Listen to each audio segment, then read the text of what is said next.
Well, thanks for joining us for this new series with what we're calling DCCares.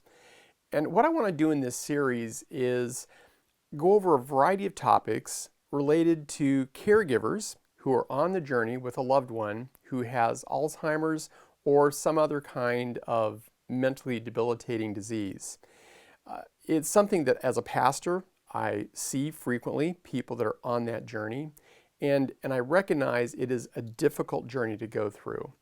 And so my hope is that we can provide some very practical resources if you are one of those caretakers that can help and encourage you on that. I thought we'd start this series by talking to someone who has been on that journey, hear her story, and hear some of the things that were helpful. So my guest today is Mo Rockstad.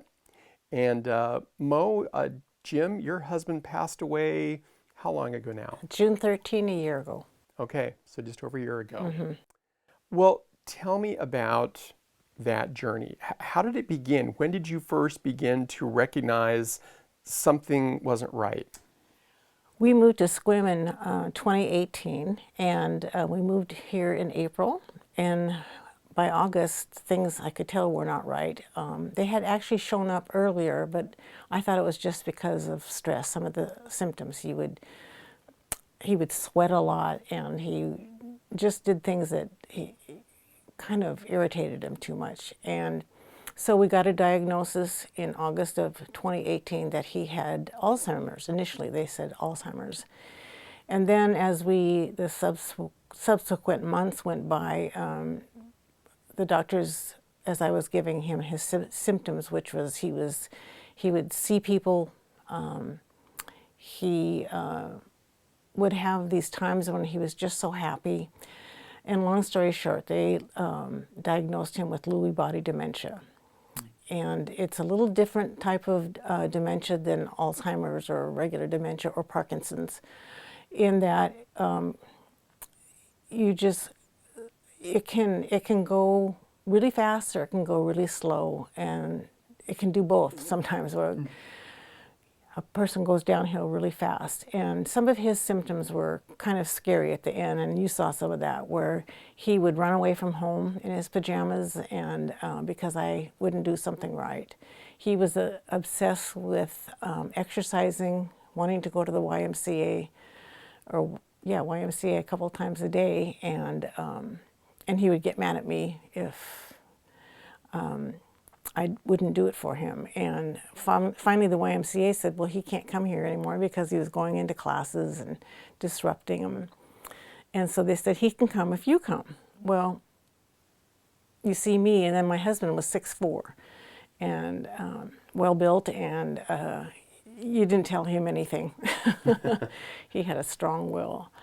Was he, I know I hear oftentimes people talk about the sundowner syndrome, where people are up a lot at night. Was that true for Jim? Yes, that was very true for Jim. He would get up and walk around the house and get his breakfast going, and I'd say, honey, it's middle of the night. He goes, he wouldn't believe me. So I said, let's turn off all the lights and see if there's any light outside. And so, you learn little tricks like that. Mm-hmm.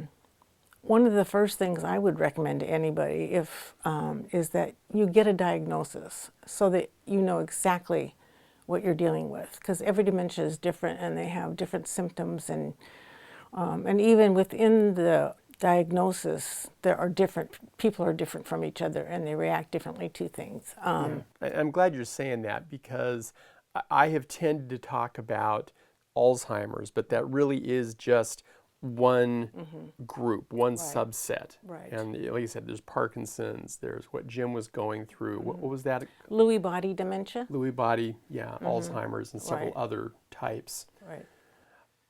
What was it like for you going through those different phases? I mean, what was good, what was bad? And I realized there probably was more about it that was hard and bad than was good. But. Yeah. Well, I remember saying to the Lord, I didn't sign up for this. And then I remembered, oh yes, I did, for better or for worse. And it was difficult, but fortunately, I have this relationship with Christ, and He gave me patience like I've never been able to dream of before. I mean, I was not known as a patient person. And he gave me a lot of patience for Jim. And I was told early on, just go along with his delusions and his, the people that he sees. Just go along with him and don't try to correct him and don't try to talk him out or say things like, well, don't you remember? Because no, he doesn't.